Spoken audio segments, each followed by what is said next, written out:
가을입니다.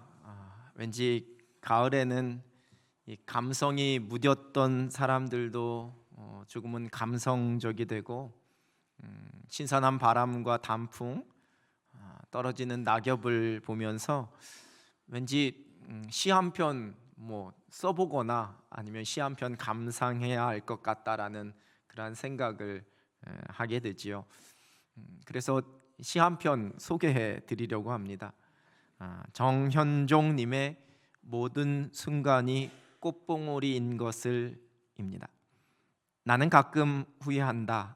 그때 그 일이 노다지였을지도 모르는데, 그때 그 사람이, 그때 그 물건이 노다지였을지도 모르는데, 더 열심히 파고들고 더 열심히 말을 걸고 더 열심히 귀 기울이고 더 열심히 사랑할 걸. 반벙어리처럼 귀머거리처럼 보내지는 않았는가, 우두커니처럼. 더 열심히 그 순간을 사랑할 것을, 모든 순간이 다 꽃봉오리인 것을, 내 열심에 따라 피어날 꽃봉오리인 것을. 지나간 일, 지나간 사건을 생각하면서 이런 아쉬운 생각, 후회스러운 생각 해보신 적 있으신지요? 그때 그 아파트 샀어야지만 되는데, 그때 거기에다가 투자했어야지만 되는데, 이런 거부터 시작해서 그때 이런 말을 했어야지만 되는데, 그때 이렇게 붙잡고 설득했어야지만 되는데 라고 하는 아쉬움.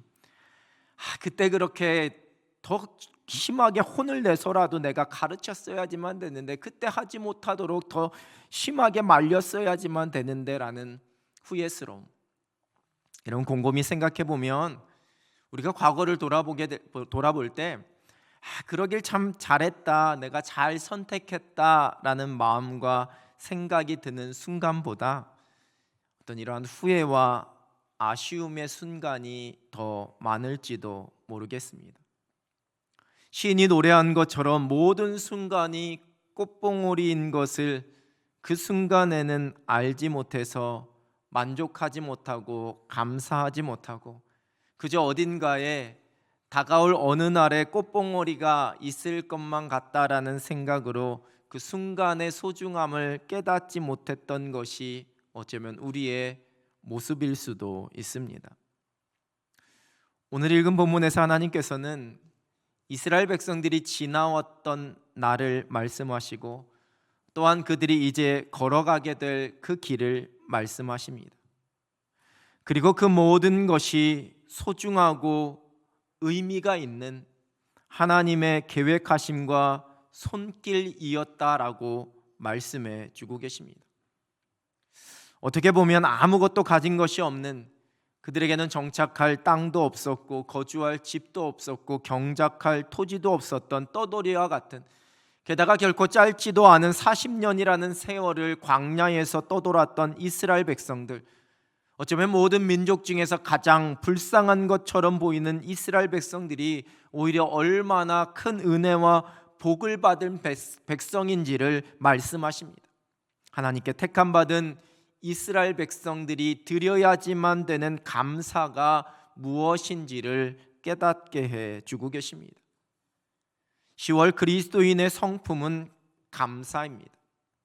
그리스도인의 가장 중요한 삶의 고백 중에 하나가 바로 이 감사입니다. 십자가의 은혜로 죄사함 받고 하나님의 자녀가 된 그리스도인은 설사 그 외에 나에게 아무것도 주어지지 않는다 할지라도 이 구원받은 은혜만으로 인해서도 감사하는 것이 마땅합니다. 그러나 성경은 우리에게 말씀하십니다. 로마서 8장 32절입니다. 자기 아들을 아끼지 아니하시고 우리 모든 사람을 위하여 내주신 이가 어찌 그 아들과 함께 모든 것을 우리에게 주시지 아니하겠느냐. 하나님께서 다 주신다 말씀하셨습니다. 약속하셨습니다. 그리스도인 된 우리가 감사할 수밖에 없는 이유입니다. 먼저 본문 2절 상반절입니다. 내 하나님 여호와께서 이 40년 동안에 내게 광야 길을 걷게 하신 것을 기억하라. 과거의 일을 기억해야지만 되는 대상은 이스라엘이었지만 그 기억할 일들을 행하신 주체는 하나님이셨다, 이렇게 말씀하십니다. 하나님께서 광야의 길을 걷게 하신 것을 기억하라. 여러분, 우리는 이스라엘이 광야 이 40년의 생활을 하게 된 이유를 너무나 잘 알고 있습니다. 가나안 땅을 정복하기 전에 정탐 갔던 사람들의 부정적인 보고 앞에 이스라엘이 모세와 아론을 원망하면서 다시 애굽으로 돌아가는 것이 더 낫겠다라고 외쳤던 그들의 믿음 없음과 불순종 때문이었습니다.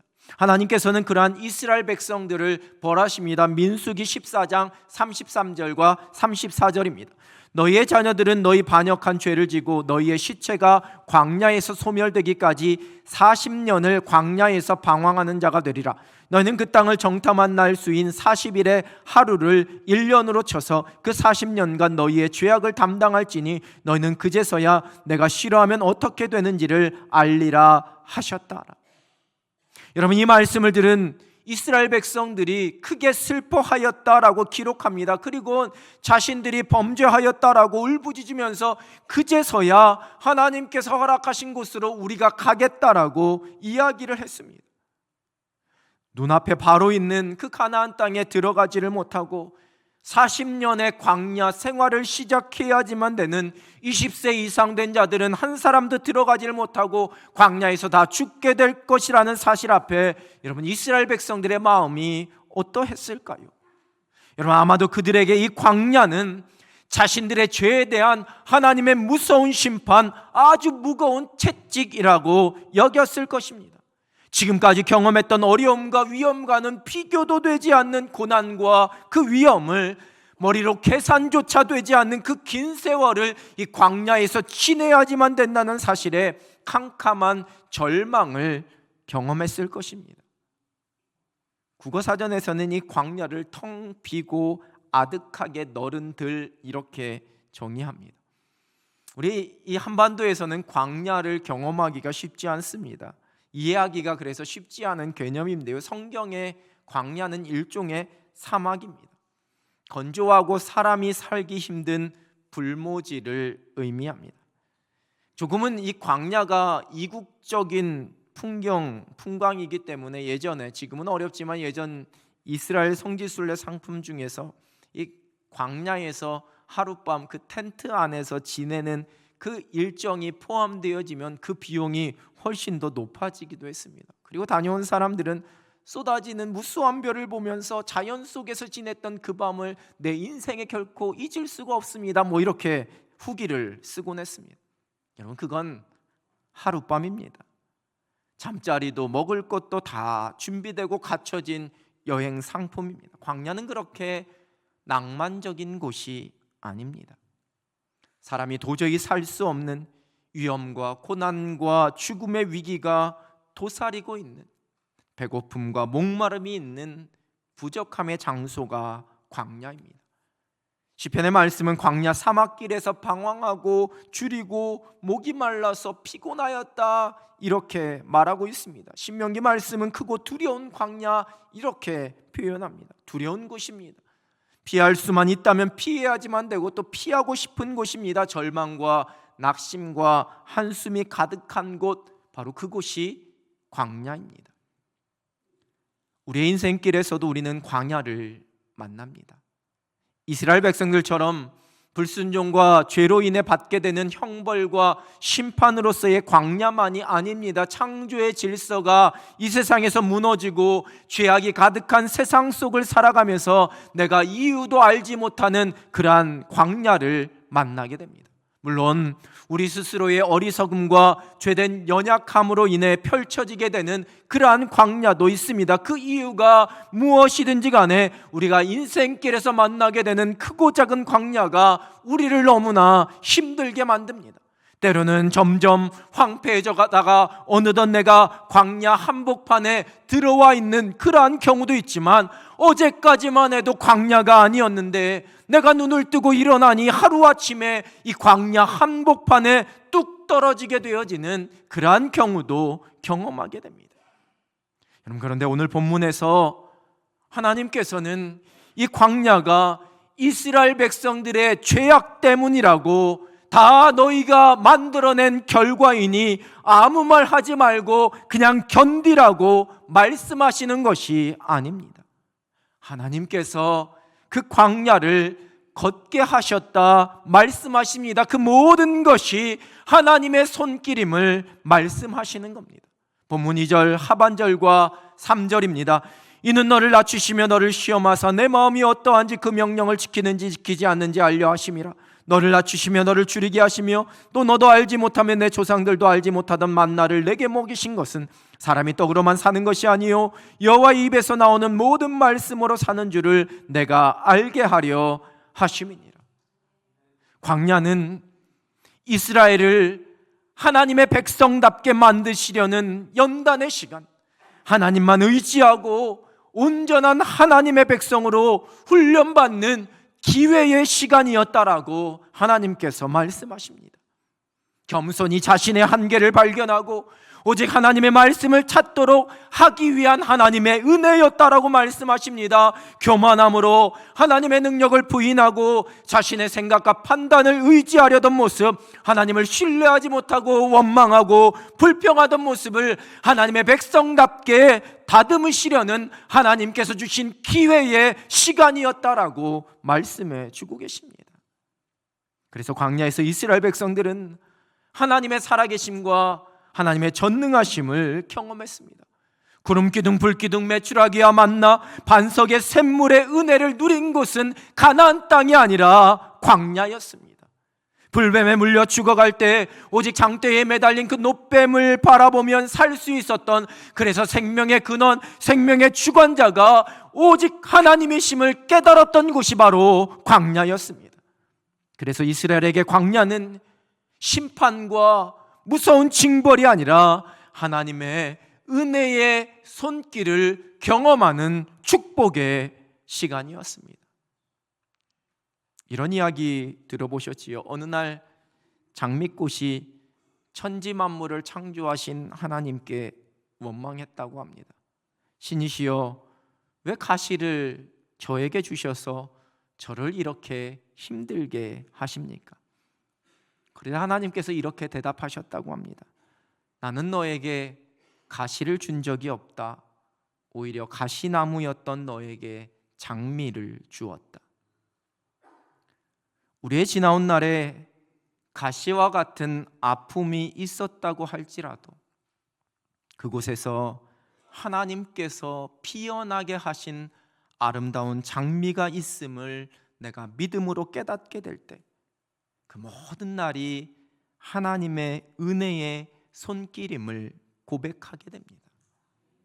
만나와 메추라기, 구름기둥, 불기둥도 하나님의 은혜이지만 광야와 불뱀, 목마름과 내리쬐는 태양도 하나님의 은혜입니다. 한 복음성가의 고백처럼 지나온 모든 세월들 돌아보아도 그 어느 것 하나 주님의 손길이 안 미친 것이 하나도 없음을 고백합니다. 여러분, 광야도 하나님의 은혜입니다. 우리의 지나온 모든 날이 하나님의 은혜입니다. 과거를 생각하며 후회하거나 한탄하며 억울해하고 그 과거의 상처에 갇혀서 내가 살아가지 않습니다. 가시와 같은 우리의 인생 속에 아름다운 장미, 축복의 장미를 허락하신 하나님을 날마다 고백하며 감사합니다. 지나온 날을 뒤돌아보면서 하나님의 은혜와 사랑의 손길에 감사와 찬송을 올려드릴 수 있는 여러분 되시길 우리 주님의 이름으로 축원합니다.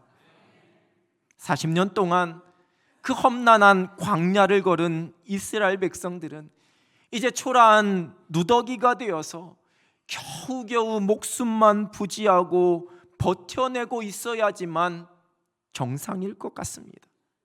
그런데 하나님 말씀하십니다. 4절입니다. 이 40년 동안에 내 의복이 헤어지지 아니하였고 내 발이 부르트지 아니하였느니라.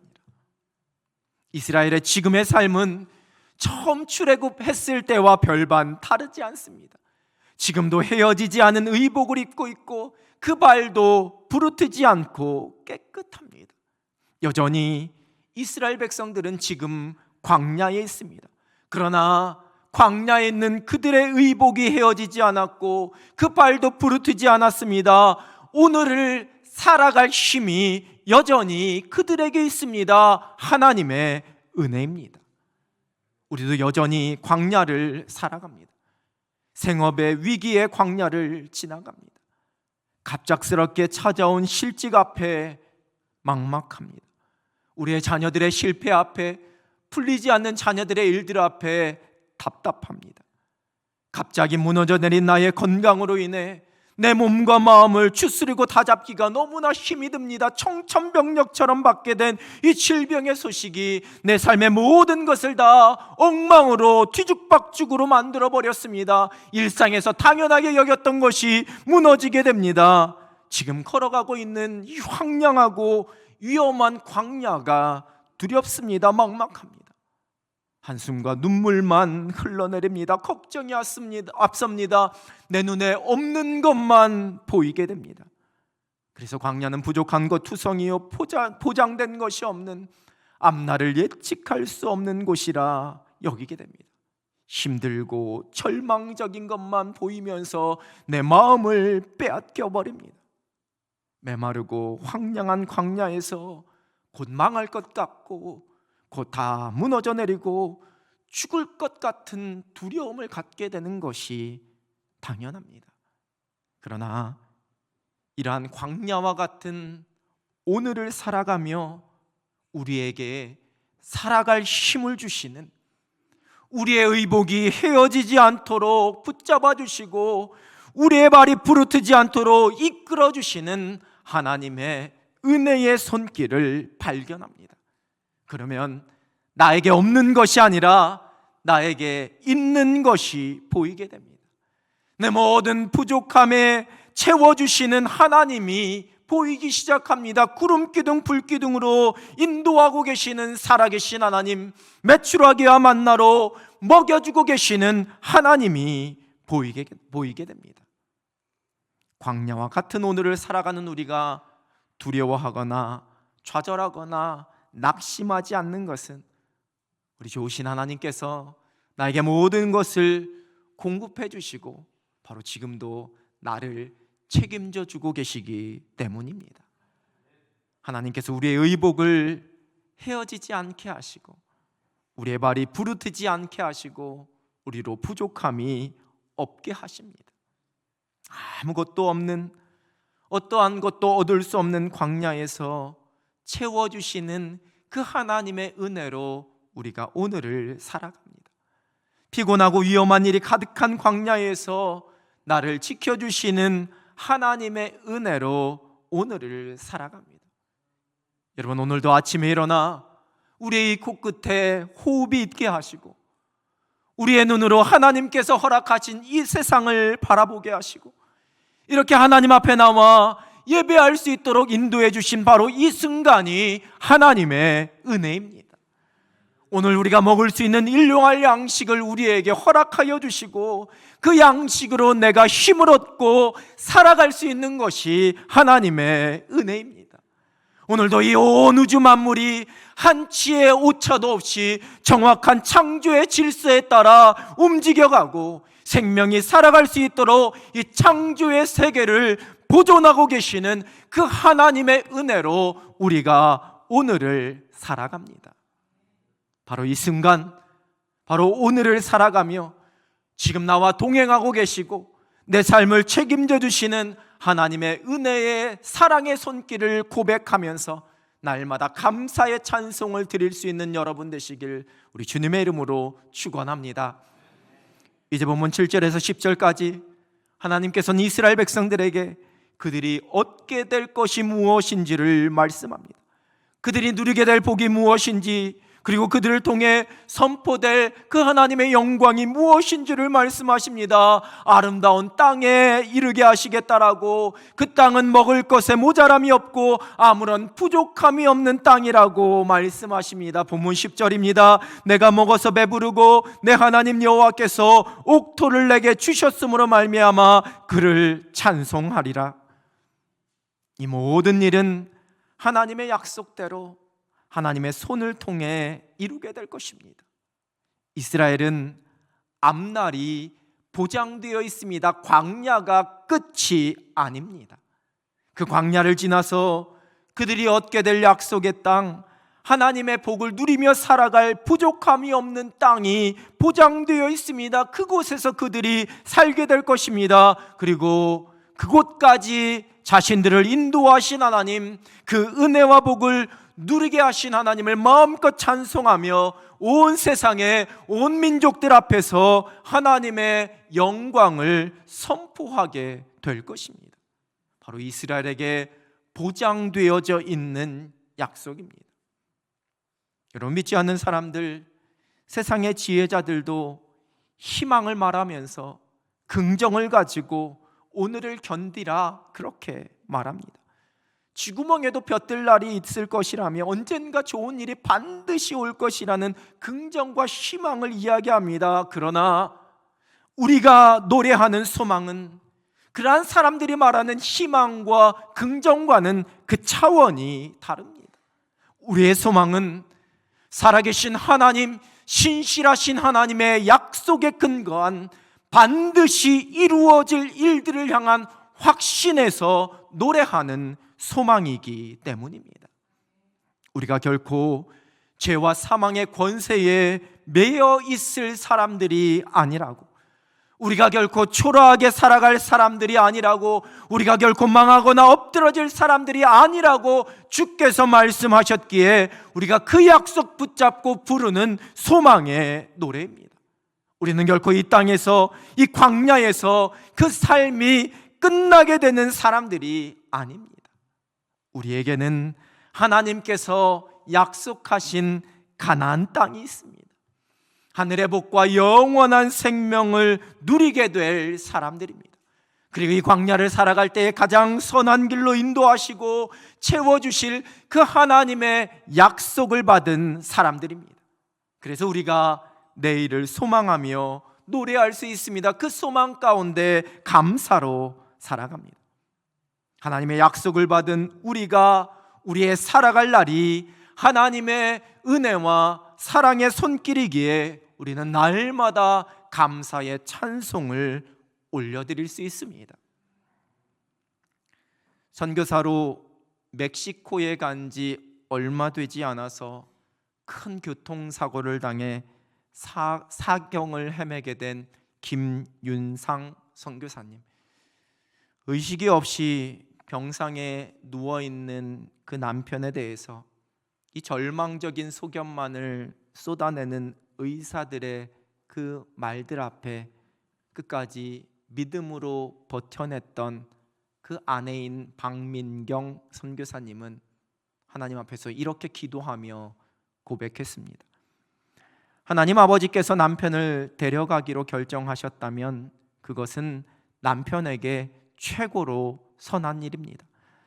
남편을 데려가시고 나를 과부로 살라고 하나님 아버지께서 그리 결정하셨다면 그것은 내게 최고로 귀한 선물입니다.